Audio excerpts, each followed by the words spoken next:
अब क्या हुआ? वायदों का जाल बिछाया मोदी जी ने, मैं ये करूंगा, वो करूंगा, वो करूंगा। हमारा देश लोकतंत्र से विश्वास करने वाला देश रहा है, लोकतंत्र के लिए प्रतिबद्ध देश रहा है। लेकिन हम जानते हैं इस देश में सार्वजनिक जीवन में हम सब लोग आंसरेबल हैं। कोई भी व्यक्ति हमें सवाल पूछ सकता है, पूछने का उसका हक है।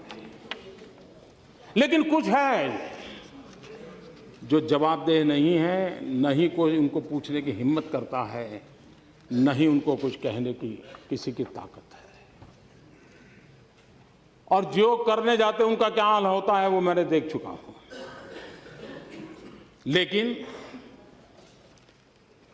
मैं घटना का सिर्फ जिक्र करना चाहता हूं, अर्थ आप लोग लगाइए। रशिया के राष्ट्र प्रमुख श्रीमान क्रुश्चेव जब स्टालिन की मृत्यु हो गई, वो उनके साथी थे, तो स्टालिन की मृत्यु के बाद ये जहां जाते थे क्रुश्चेव स्टालिन की बड़ी आलोचना करते थे, बहुत ही कठोर शब्दों में निंदा करते थे, कुछ भी कहते थे। और ये हर जगह पे वो करते थे। तो एक बार एक सभागृह में क्रुश्चेव अपनी बात बता रहे थे और स्टालिन को उन्होंने जम करके अपना ही पूर्व के नेता को उनकी मृत्यु के बाद बहुत कोसा। एक नौजवान खड़ा हो गया पीछे से, उसने कहा, मिस्टर क्रुश्चेव, मैं आपसे सवाल पूछना चाहता हूं। बोले, आप स्टालिन को इतनी गालियां दे रहे हो, इतना बदनाम कर रहे हो उसके विरुद्ध, जब वो जिंदा थे आप उनके साथ काम करते थे, तब आपने क्या किया? ये जो हालत पैदा हुई आपने क्या किया? सारे सभागृह में सन्नाटा छा गया। जब सभागृह में सन्नाटा छा गया और कुछ पल के बाद क्रुश्चेव ने कहा, जिसने सवाल खड़ा किया है वो जरा खड़े हो जाओ। वो खड़े हो गए। उन्होंने कहा, तुम्हें जवाब मिल गया? तुम जो आज कर पा रहे हो, स्टालिन के जमाने में मैं चाहता था लेकिन नहीं कर पाता था। और इसलिए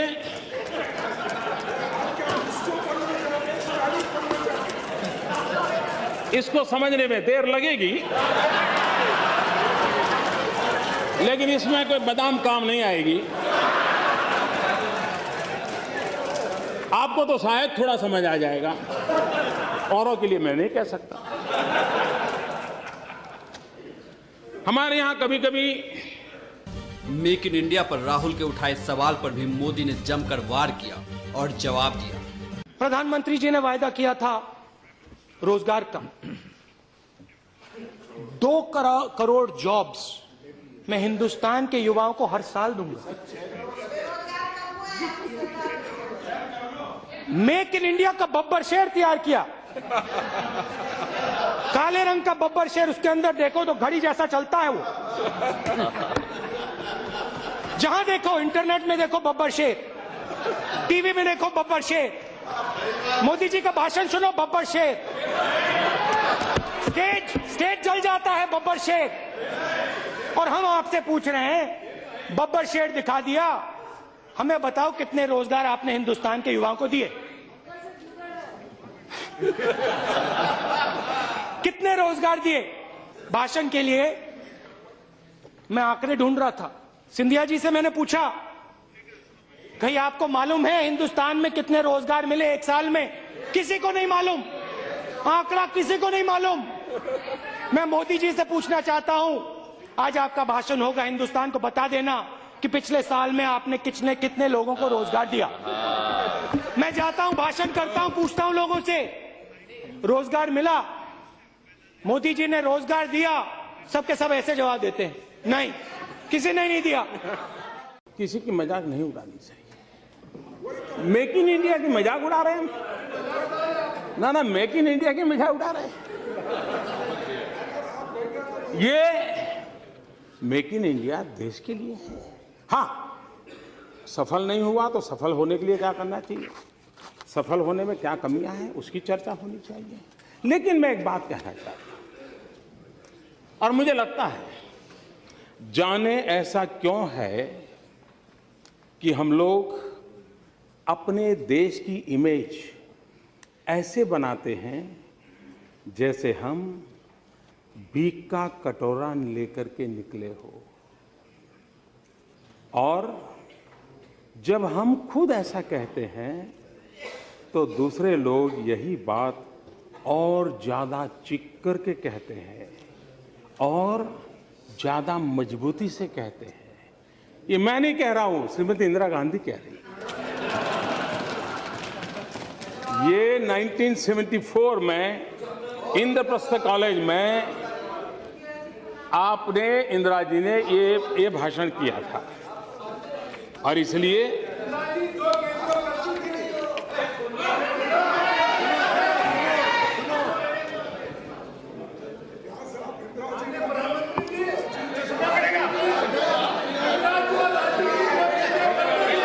ये भी बात है कि हम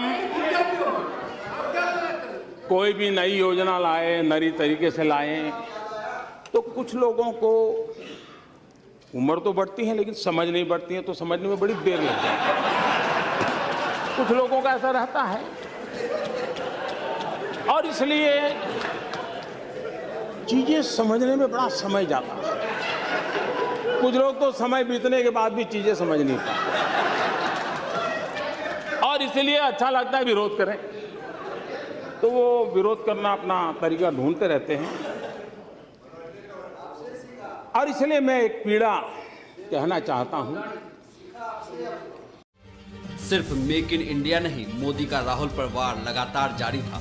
हर सवाल का मोदी चुन चुन कर जवाब दे रहे थे जो राहुल ने सदन में उठाए थे। नरेगा जैसी बेकार योजना मैंने कभी नहीं देखी। नरेगा, मनरेगा,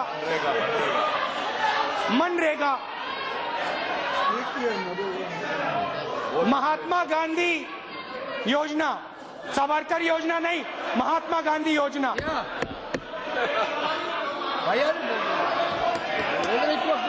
उनकी आप बनाइए, आप योजना।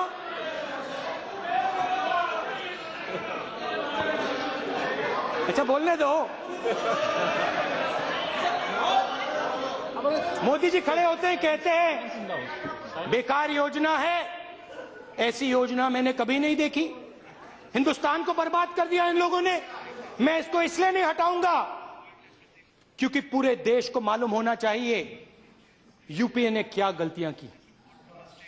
कल मैंने आंख बंद करी, मैं सोच रहा था चिदंबरम जी हैं, मनरेगा की बात चल रही है, मनरेगा की चर्चा होती है,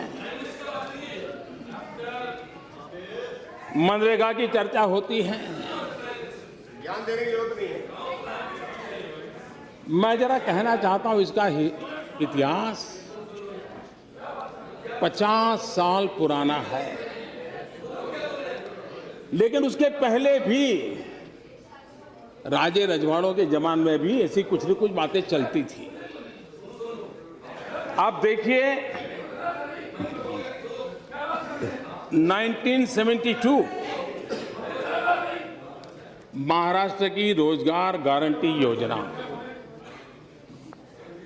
1972 में आई।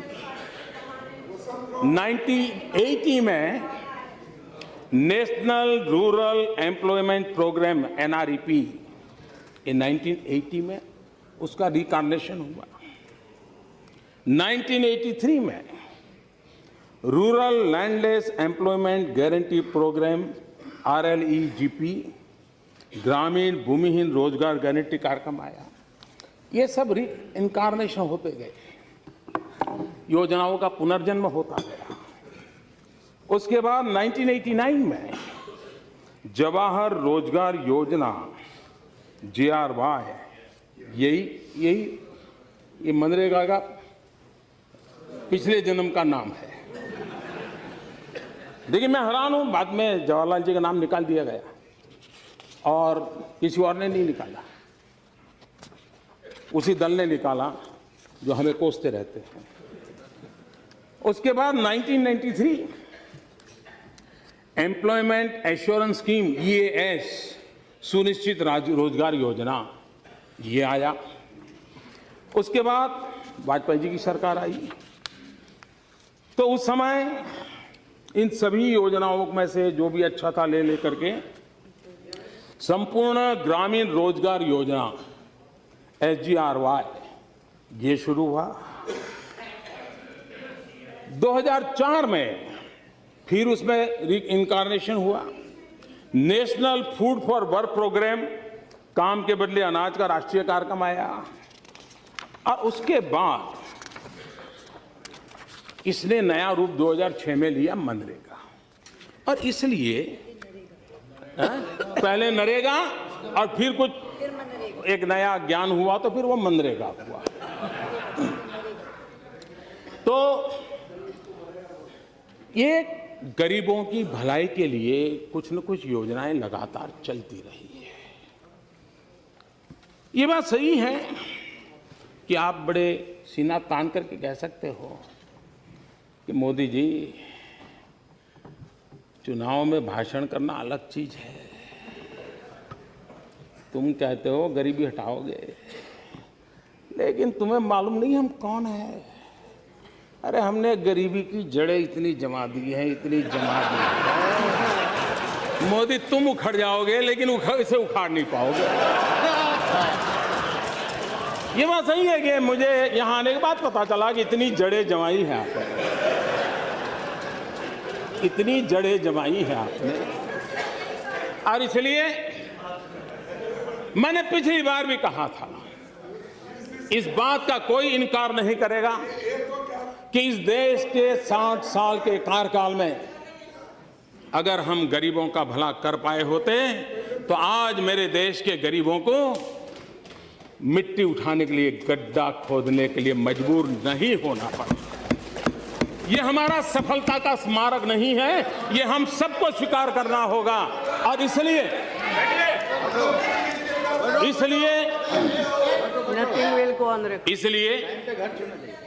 ये हमारा दायित्व भी बनता है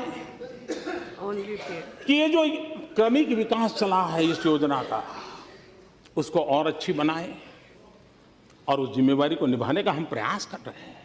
लेकिन ये बात स्वीकार करनी होगी कि हम उस हालत पर देश को लाए हैं, इवन स्किल लेबर को भी अनस्किल होने में मजा आने लगा है। और इसलिए मैं जब कहता हूं कि हमारी विफलताओं का स्मारक है, इसका मतलब यही है कि गरीबी न होती तो इस नरेगा या मनरेगा की जरूरत नहीं होती। लेकिन ये सच्चाई है और मैंने आकर के देखा कि ऐसी गरीबी की जड़ों को जमा दिया गया है कि उसको उखाड़ फेंकने के लिए मुझे भारी मेहनत करनी पड़ रही है। और उसके लिए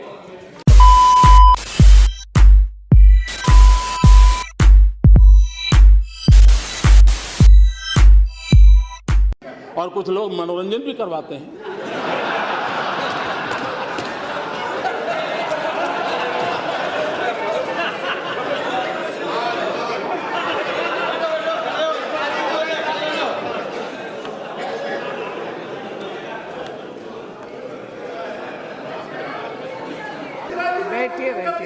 कि हम कोई भी नई योजना लाए, नई तरीके से लाएं, तो कुछ लोगों को उम्र तो बढ़ती है लेकिन समझ नहीं बढ़ती है, तो समझने में बड़ी देर लग जाती है। कुछ लोगों का ऐसा रहता है और इसलिए चीजें समझने में बड़ा समय जाता है। कुछ लोग तो समय बीतने के बाद भी चीजें समझ नहीं पाते और इसलिए अच्छा लगता है विरोध करें, तो वो विरोध करना अपना तरीका ढूंढते रहते हैं। और इसलिए मैं एक पीड़ा कहना चाहता हूं। हमारे देश के सम्मानीय प्रधानमंत्री डॉक्टर मनमोहन सिंह जी अमेरिका में थे। अमेरिका के राष्ट्रपति के साथ उनका बायलैटरल टॉक होना था। देश के सम्मानीय नेता थे। हिंदुस्तान की कैबिनेट जिसमें फारूक अब्दुल्ला साहब बैठते थे, एंटनी साहब बैठते थे, शरद पवार साहब बैठते थे, इस देश के गणमान्य वरिष्ठ अनुभवी नेता बैठते थे। उस कैबिनेट ने जो निर्णय किया, उस निर्णय को 27 सितंबर 2013 पत्रकार परिषद में फाड़ दिया गया था। ऑर्डिनेंस को फाड़ दिया गया था। अपनों से बड़ों का मान, सम्मान, आदर मैं बहुत